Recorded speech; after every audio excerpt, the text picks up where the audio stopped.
নমস্কার বন্ধুরা, আশা করি আপনারা সবাই খুবই ভালো আছেন। আর এখানে আমি রেডি হয়ে পড়েছিলাম একটা জায়গায় যাব বলে। তো দেখি চলো কোথায় যাওয়া যায়। এই যে জিলিপির দোকান দেখে আপনারা সবাই গেস করতে পারছেন আমি একটা মেলায় এসেছি। বাট ওটা কিসের মেলা? ওটা হচ্ছে চণ্ডী মেলা। চণ্ডী মেলা হচ্ছে বেহালা শখের বাজারের সবথেকে পুরনোতম মেলা। আর ওরা সাকসেসফুলি 232 ইয়ার্স কমপ্লিট করে ফেললো। এখানে গোপালের জন্য বা ছোট ঠাকুরদের জন্য খুব সুন্দর সুন্দর সোয়েটার পাওয়া যাচ্ছিল। আর এখানে বাদবাকি এখানে তো জুয়েলারিজ কিছু কিছু জিনিস পাওয়া যাচ্ছে, এখানে কাঠের জিনিস পাওয়া যাচ্ছিলো, আর এখানে অনেক কিউট কিউট স্টাফ পাওয়া যাচ্ছিল। আর এখানে ছোটোবেলায় এসেই আমরা সবজি কিনতাম, তো ওই সবজিগুলোই এখানে বসেছিল। আর কি অপূর্বই না লাগছে জিনিসগুলোকে দেখতে, সত্যিই খুব দারুণ দারুণ জিনিস হাতের বানানো। আর আমরা বিকেল গেছিলাম বলে তখনও এতটা কিন্তু ভিড় আমরা পাইনি, কিন্তু ফেরার সময় যথেষ্ট ভিড় পেয়েছিলাম। তো চলো তাহলে ঘুরে দেখা যাক মেলাটা কেমন লাগছে।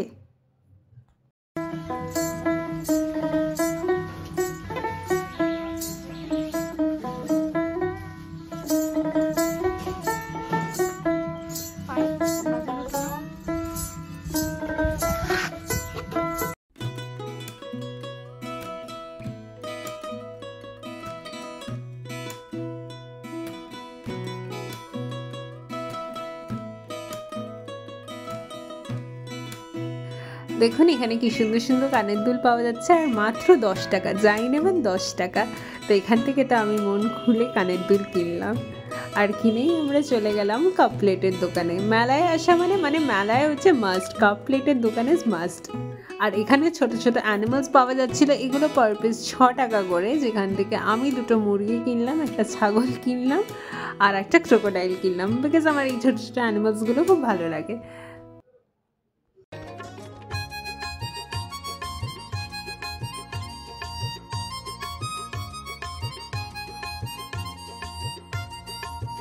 কি লোভনীয় এই আচারের স্টলগুলো না, দেখলেই মনে হয় একটু টুক করে খেয়ে নিই।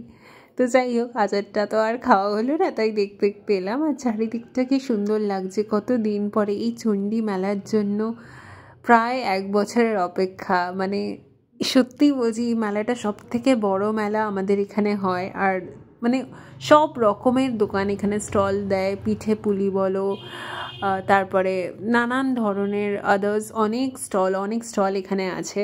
আর খুবই মানে এরকমও না যে কি মেলায় মানে অফকোর্স আপনারা সবাই জানেন জিনিসপত্রের দাম খুবই বেশি থাকে। হ্যাঁ, এখানেও অফকোর্স আছে, বিকজ ওদের একটা রেট রাখতেই হয়। বাট এখানেও রিজনেবল প্রাইসে অনেক কিছু পাওয়া যাচ্ছে, যেমন কানের দুলগুলো 10 রুপিস করে, তারপর অনেক দোকানে যা নেবেন 20 টাকা, যা নেবেন 15 টাকা। তো এরকম আর কি অনেক অনেক স্টলই ওরকম আছে। আর এখানে ছিল রাইডস ওই যে নৌকোটা রাইডসে আছে, তারপর ওই পাশে ট্রেন ছিল, আর এখানে একটা খাবারের দোকানও রয়েছে। এখানে অনেক রকমেরই খাবার পাওয়া যায়। আর রাইডসগুলো দেখতে কি ভালো লাগে না। যদিও বন্ধুরা আজকে আমার কোনো রাইডসই চড়া হলো না, বাট আমি আবার আসবো এই রাইডসগুলো চড়ার জন্য, বিকজ ওইখানে একটা ট্রেন আছে, ট্রেনটা আমার চড়ার খুব ইচ্ছা ছিল, যেটার জন্য আমি আবার আসবো চণ্ডী মেলাতে। আর এখানে একটা কাকু এটা কি সুন্দর করে দিচ্ছে, আমার দেখে খুব সুন্দর লাগলো বলে ভিডিওটা করলাম। আই গেস যতদূর আমার মনে হয় এটা ফালুদা। আর এই যে এখানে একটা বিড়ালকে দেখে আমার খুবই সুন্দর লাগলো, বাট আর কিনলাম না মার ভয়, কেন কি মা বারণই করে দিয়েছে। আর এই দেখো প্রীতমকে দিয়ে দোকানদার কাজ করাচ্ছে, মানে ভাবা যায়, মানে কাস্টমারদের দিয়ে আজকাল দোকানদাররা কাজ করায়। যাই হোক, মজা করলাম, সেরকম কিছুই না। কাকুটা অ্যাকচুয়ালি ওইখানে রাখতে পারছিল না বলেই ওকে বললো রাখতে। আর এখানে এই ফুলের দোকানটা অনেক বড়, আর মানে সব থেকে অ্যাট্রাকটিভ জায়গা হচ্ছে এই ফুলের দোকানটা, খুবই সুন্দর। আর এই দেখুন এখানে কি সুন্দর সুন্দর হাতের কাজ করা না, আমার তো জাস্ট কি অপূর্ব লাগছিল। আর এখানের এই বিড়ালগুলোর ফিনিশিং, এই আউল প্যাঁচাগুলোর ফিনিশিংগুলো খুবই দুর্দান্ত। হ্যাঁ, ওইগুলো পার পিস ছিল 100 রুপিস। হ্যাঁ, যদিও মানে কাজটাও তো অনেক নিখুঁত কাজ না, তো কাজেরও তো আমাদের মূল্যটা দিতে হবে। আপনাদের মনেই হতে পারে অনেক ছোট জিনিস, বাট এটা খুব সুন্দর ফিনিশিং করা।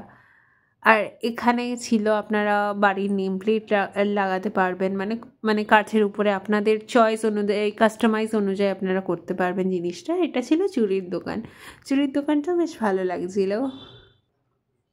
এবার দেখুন যত সন্ধ্যা হচ্ছে আস্তে আস্তে ভিড়টা বাড়ছে। আর ওই যে এখানে দেখতে পাচ্ছেন ওটা হচ্ছে প্যান্ডেল। তো এবার এতক্ষণ তো মেলা ঘোরা হলো, মানে অ্যাটলিস্ট হাফ ঘোরা হলো, মানে হাফেরও কম আপনারা বলতে পারেন। তাহলে চলো এবার হচ্ছে ঠাকুর দেখার পালা। কি ভিড় না ঠাকুরের জায়গাটায়, আর কি সুন্দরভাবে প্যান্ডেলটা করেছে। অবশ্যই এখানে একটা জিনিসের সাথে আমার দেখা হচ্ছিল, একটা তোতা পাখির সাথে। কি মিষ্টি না তোতা পাখিটা। এখানে সবাই ওনাদের সাথে ফটো তোলাচ্ছিল, হ্যান্ডশেক করাচ্ছিল, খুবই সুন্দর লাগলো জিনিসটা দেখে। আর ওই বাচ্চাটা রীতিমতো ভয় পাচ্ছিল, তাও আর কি ছবি তোলালো। আর এখানেও খুব সুন্দর লাগছিল প্যান্ডেলটা, কি অপূর্ব সাজিয়েছে না। প্রত্যেকবার বিভিন্ন ধরনের প্যান্ডেল করে, আর এবারের প্যান্ডেলটা প্রতিবারের তুলনায় একদম আলাদা প্যান্ডেল ছিল, বিকজ এরকম প্যান্ডেল সচরাচর এখানে হয় না। আর এই দেখুন স্বয়ং ভোলে বাবার সাথে দেখা হয়ে গেল, ভালো লাগছে না কেউ। এনার সাথেও আর কি সবাই ছবি তোলাচ্ছিল, অবশ্য আমিও একটা ছবি তুলিয়েছি। আর এই দেখুন চণ্ডীমার মুখটা, কি সুন্দর লাগছে না চণ্ডীমাকে দেখতে। তো বন্ধুরা এবার দেখুন মেলা তো অনেকই ঘোরা হলো, বাট মেলায় এসছি কিছু খাবো না, পেট পুজোটা তো বাঙালির কাছে সব থেকে মেইন, তো কিছু খাবো না এরকম হয়। তাই আমি ভাবলাম চলো কিছু খাওয়া যাক, সামনেই তো একটা ফিশ ফ্রাইয়ের দোকান, তো এখান থেকেই একটা তাহলে ফিশ বাটার ফ্রাই নেওয়া যাক। আর তাহলে এখানে আমার একটা ছোট্ট মিনির সাথে আবার একটা আলাপ হয়ে গেছে। আর এই দেখুন কথা বলতে বলতে আমাদের একটা ফিশ বাটার ফ্রাই, দুটো ফিশ বাটার ফ্রাই চলে এলো, একটা ওর একটা আমার। তো টুক করে মুখে পুরে দিলাম। এবার যতই ফিশ বাটার ফ্রাই খাই, মেলায় এসছি জিলিপি খাবো না এমন কি হয়, তাই জন্য আমরা গরম গরম জিলিপি নিয়ে নিলাম, কারণ মেলায় যাই খাই না খাই জিলিপি তো খেতেই হবে। এবার দেখুন ঠোঙাটা খুললো আর আমাকে একটুখানি একবার জাস্ট অফার করলো আর নিজে মুখে টুপ করে পুরে দিল, বাহ। তারপর আমিও খেয়ে নিলাম। আর এখানে দেখুন কি সুন্দর সুন্দর সাইকেল, আর কি ওইখানে দেখুন কত ভিন্টেজ ঘড়িগুলো আছে, তারপরে এখানে সাইকেল আছে, তারপরে রিক্সা আছে। আর এখানে আমি ঝুমকো কিনছিলাম, আপনাদের বলেইছিলাম যে কি 20 টাকা 30 টাকা করেও পাওয়া যায়, তো এখানে 30 রুপিস ছিল। তো আমি এখান থেকে ঝুমকো কিনছিলাম, বাট আমার অ্যাটলিস্ট মানে আমার এত ঝুমকো হয়ে গেছে যে আমার সবকটা ঝুমকোই চেনা লাগছে, অ্যাজ এফ কি আমার বাড়িতে সব আছে। তো তাই জন্যে আমি আর কিছু মানে কি নেব বলে আমি জাস্ট ঠিক করতে পারছিলাম না। তাও একটা দুটো পছন্দ হচ্ছিলো, বাট আলটিমেটলি আমি একটাও ঝুমকো কিনিনি। আর অবশ্যই আমার মা বলে দিয়েছিল যে আর যদি ঝুমকো কিনি তাহলে বাড়িতে যা সব ঝুমকো আছে সেটা নিয়ে এই চণ্ডী মেলাতেই বেছে দেবে। তো সেই ভয় আর কিনবো করছিলাম, বাট আমি আর কিনতে পারলাম না। হ্যাঁ অফকোর্স আমার এই পিঙ্কটা পছন্দ হয়েছিল, বিকজ আমার ওই কালারের কোনো ঝুমকো নেই, তো বাট কিছু করার নেই আর কি। তো ফাইনালি ঝুমকো তো কেনা হলো না। তারপরে আমি ভাবছিলাম যে আর কোথায় যাওয়া যায়, বাট এখানে তো অনেক বড়ই মেলা, মানে যাওয়া যায় বলতে আর কি কেনা যায়। বাহ, এখানে খুব সুন্দর সুন্দর ঠাকুর, ওই দেখুন গোপালটাকে কি সুন্দর লাগছে না গোপালটা, তারপরে ওই গণেশ পার্বতী আর শিব ঠাকুরের মূর্তিটা, আর এখানে এই ছোট্ট পুচকি গণেশটাকেও খুব সুন্দর দেখতে। আমি এটা কিনবো ভাবছিলাম, বাট এখানে মানে দোকানদারটা ছিল না। আর এটা ছিল একটা আলু কাবলি স্টল। হ্যাঁ অবশ্যই এই আলু কাবলি স্টলটা মানে এখান থেকে আমরা আলু কাবলি খেলাম। আর এটা একটা রাজস্থানী দোকান, যেখানে আমার মিররটা নিয়ে আর কি খুব পছন্দ হয়েছিল, তো আমি জাস্ট আর কি ফটো তুললাম মিররটা নিয়ে। খুবই সুন্দর স্টলটা, আর কি সুন্দর না, ওই ময়ূরগুলো খুব সুন্দর লাগছিল, এই সাইডে ময়ূরগুলো, হ্যাঁ এটা খুব সুন্দর লাগছিল, কি অপূর্ব সুন্দর দেখতে স্টলটা, যেন মনে হচ্ছে সব একটা করে কিনে নিই, বাট সব তো আর কেনা যাবে না, তাই একটু দেখে একটু ফোনে ভিডিও করে রাখলাম।